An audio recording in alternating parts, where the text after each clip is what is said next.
aí, quem vai ser o último time rebaixado para o Campeonato Brasileiro da Segunda Divisão no ano que vem? Brasileirão 2023 de sua rodada final e eu, o Vidente Cego, vou revelar para você quem vai ser a quarta equipe rebaixada. Sejam muito bem-vindos ao Vidente Cego, o canal que vê o futebol de um modo diferente. Pois é, última rodada se aproximando, 3 times já garantiram o passaporte para a Série B, o América Mineiro, o Curitiba e o Goiás, todos eles com algumas rodadas de antecedência, e nós temos uma vaga para 3 postulantes. E aí, vamos analisar como está a situação de momento. O Santos está com 43 pontos em 15º, Vasco da Gama em 16º com 42 e com 41 pontos o Bahia é o 17º por enquanto. Se o campeonato terminasse hoje, como não termina, o Bahia tem chance ainda de se livrar da Série B. É curioso que os 3 times têm o mesmo número de vitórias, 11 vitórias, mas o saldo é progressivamente melhor. O pior dos saldos é o do Santos, né, que é o time que está na frente, tem menos 24. Depois o Vasco tem menos 11 e o Bahia tem menos 6. Isso deixa a última rodada bastante temperada. Para mim, o melhor dos 3 times é o Santos. O Santos tem o Marcos Leonardo, que joga muito bem, tem o Soteldo, tem o Rincon, né, os 2 venezuelanos. Eu acho que o Santos tem uma boa equipe. Eu não entendo porque o Santos está lutando contra o rebaixamento. O Cruzeiro, por exemplo, que esse final de semana terminou de garantir a permanência na primeira divisão, para mim o time do Cruzeiro é muito pior do que o time do Santos. Claro, não estou falando que o Santos ia brigar pelo título, mas eu acho que o Santos não tem time para estar aí brigando para não cair. E o Santos, teoricamente, tem a missão mais fácil, né? O Santos, ele recebe o Fortaleza, o Fortaleza já está totalmente desinteressado, mas o problema, né, é que como o Santos tem o pior saldo de gols, o Santos, entre os 3 times, o Santos vai precisar vencer. Porque se o Santos empatar, ele pode ser ultrapassado pelo Vasco, caso o Vasco vença o Bragantino, e pelo Bahia, caso o Bahia vença o Atlético Mineiro. Então a situação do Santos, uma vitória resolve, um empate vai ter que torcer contra os adversários. Vasco e Bragantino. O Vasco fez um início de campeonato horripilante, né? O Vasco fez 9 pontos em 12 ou 13 rodadas. Depois chegou o Ramon Dias, o Vasco teve umas vitórias bacanas, gol do Fluminense, gol do Curitiba. O Vasco se acertou um pouco, né? O azar do Vasco é que a zona de rebaixamento, que no início do campeonato estava com uma pontuação muito baixa, ela acabou aumentando bastante, né? Vários campeonatos anteriores, times com menos de 40 pontos não foram rebaixados.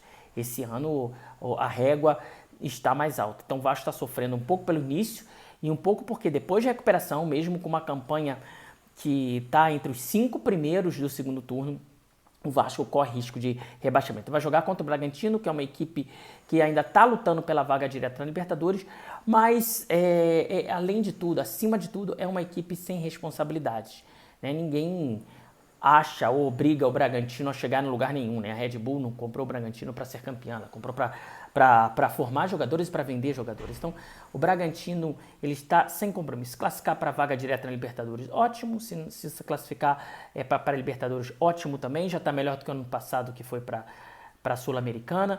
Então, o Bragantino entra leve e com um excelente time, com jogadores jovens, né? O Bragantino que está fazendo uma campanha bastante boa e em algum momento do campeonato chegou a flertar com a disputa pelo título. Acabou não acontecendo, mas o Bragantino está fazendo uma campanha muito boa. E vai pegar um Vasco pressionado. O Vasco vai jogar em São Januário com o Bragantino pressionadíssimo.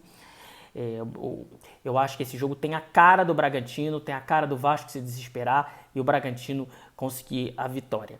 Então, o Vasco precisa ganhar, para se livrar completamente é ganhar. Ganhar, acabou. Se empatar, a coisa fica feia, porque ele até ganha do Santos, né, nos critérios de desempate. Então o Santos precisaria perder do Fortaleza e o Bahia precisaria não ganhar do Atlético Mineiro. Então, para mim, Santos e Fortaleza dá um empate. Vasco e Bragantino vence. A sorte deles é que o Bahia vai jogar com o Atlético Mineiro. O Atlético Mineiro já não tem mais chance de título. Ah, tem que ganhar de 9-0, mas não vai. Até porque tem que ganhar de 9-0 e o Palmeiras tem que perder para o Cruzeiro. Né? Então, assim, não vai acontecer. O Atlético fez uma campanha excepcional no segundo turno. Vai lamentar para sempre as duas derrotas para o Vasco, a derrota para o Coritiba em casa, o empate com o América Mineiro. Mas assim, acontece. O campeonato você não vai ganhar todos os jogos. E o Bahia, que depois daquele 5-1 no Corinthians tinha a faca e o queijo na mão, o Bahia desperdiçou, tomando um gol no finalzinho do jogo contra o São Paulo, onde o empate já era um mau resultado. O São Paulo está jogando por nada no campeonato. O São Paulo já está desinteressado do campeonato, já tem uns 3 meses, desde que ganhou a Copa do Brasil. E, principalmente, gente, o Bahia não podia perder para o América Mineiro. Com todo respeito ao América Mineiro, obviamente, eu acho que o América Mineiro tem um bom time, inclusive. Lamentei o fato do Flamengo ter sido o único time no Brasil a não ter jogado com o América Mineiro dentro da Independência. O América Mineiro tumultuou a vida de muitos times ali. Eu acompanhei principalmente o jogo do Botafogo. O Botafogo, para ganhar do América Mineiro, nossa, foi um sufoco tremendo. O América Mineiro e o Grêmio, né? Aquele jogo de 3 viradas, 1-0, 2-1, o Grêmio gol de 4-3. Então, o América Mineiro fez bons jogos e fez novamente um bom jogo contra o Bahia, explorando o nervosismo do Bahia. O América joga também sem responsabilidades, então o América ele teve essa facilidade, né? Vamos dizer assim, já está rebaixado mesmo, então que vier lucro e venceu o Bahia. Para mim, nesse jogo, o Bahia foi rebaixado, porque o Bahia não vai ganhar do Galo, não vai. O Bahia não vai ganhar do Galo, e é curioso porque foi em 2021, o Atlético foi campeão brasileiro jogando em Salvador com o Bahia. Né? Dessa vez não vai ser campeão brasileiro, mas o Bahia vai ser rebaixado. O Atlético não ganha, não perde para o Bahia. A chance do Bahia talvez seja arrancar um empate e contar com a derrota do Vasco Bragantino, mas o Bahia não vai vencer o Atlético, vai perder. Então, para mim, Vasco e Santos estão salvos por isso. Bahia rebaixado, essa é a previsão do Vidente Cego. Você concorda? Você não concorda? Deixa aí no comentário, porque rebaixamento como esse você nunca viu e nem eu. Tchau, tchau.